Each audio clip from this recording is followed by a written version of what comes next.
Assalamualaikum warahmatullahi wabarakatuh.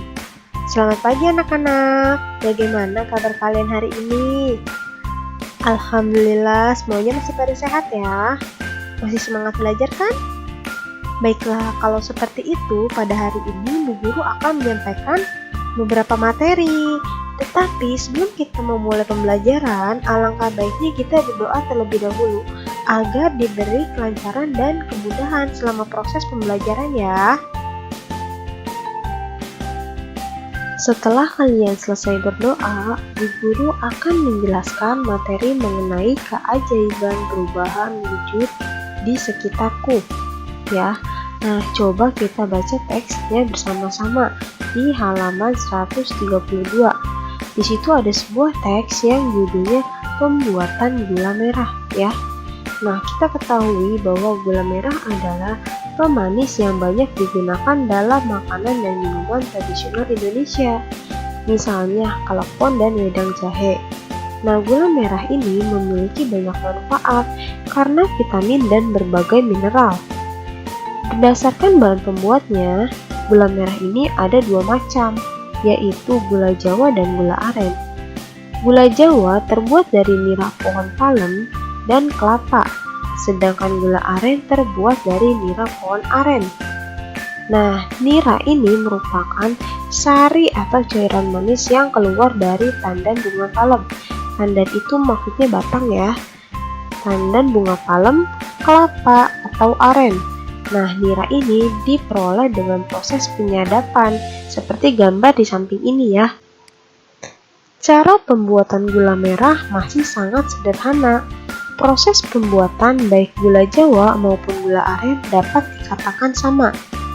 Nira yang sudah disadap dari pohon palem, kelapa, atau aren disaring agar bersih, kemudian dimasak dalam wajan besar dan api yang cukup besar. Setelah keluar gelembung dan meletup-letup, cairan gula diaduk hingga benar-benar mengental.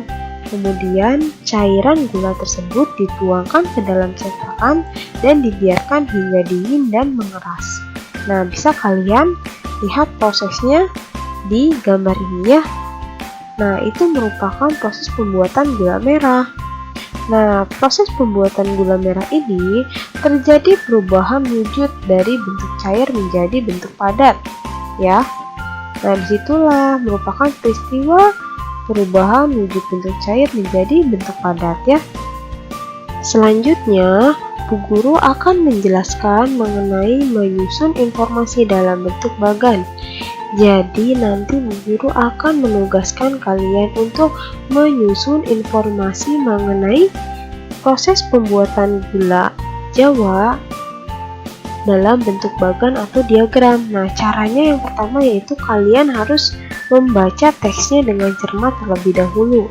Lalu setelah itu kalian cari informasi penting dari teks tersebut.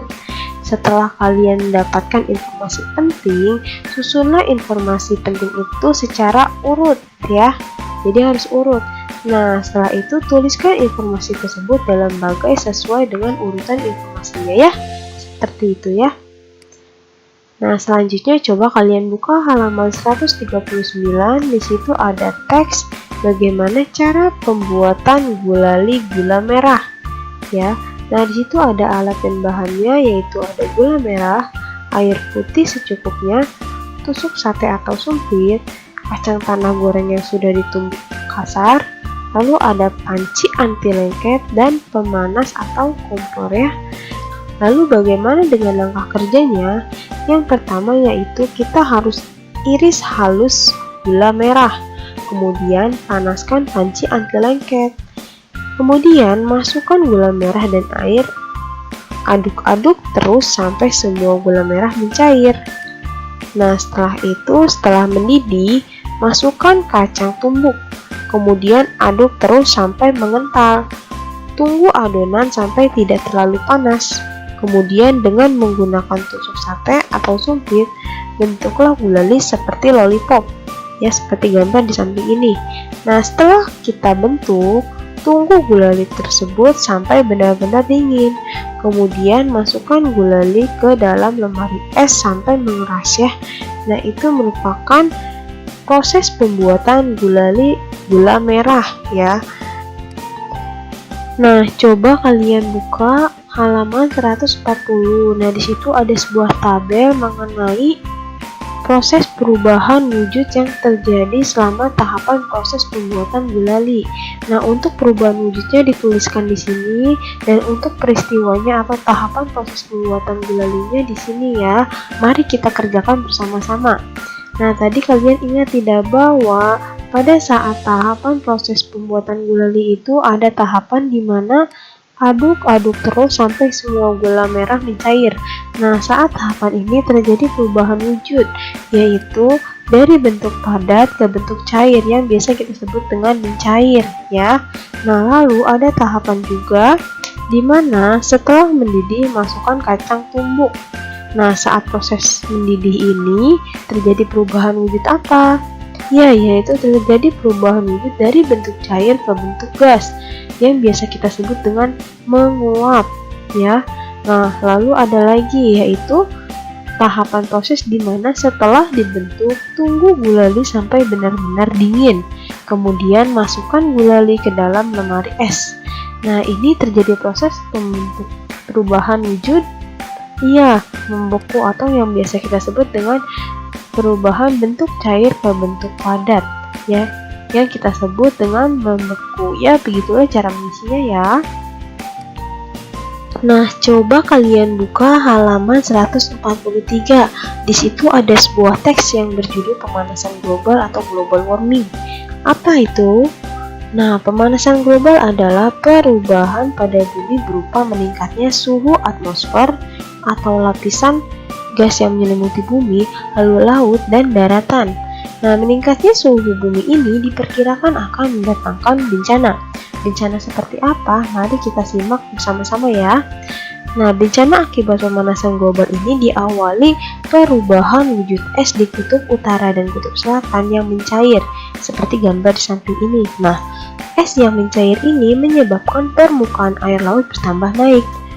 Dampak yang terjadi akibat meningkatnya permukaan air laut ini dapat mengakibatkan sebuah kebanjiran atau tenggelamnya beberapa wilayah ya.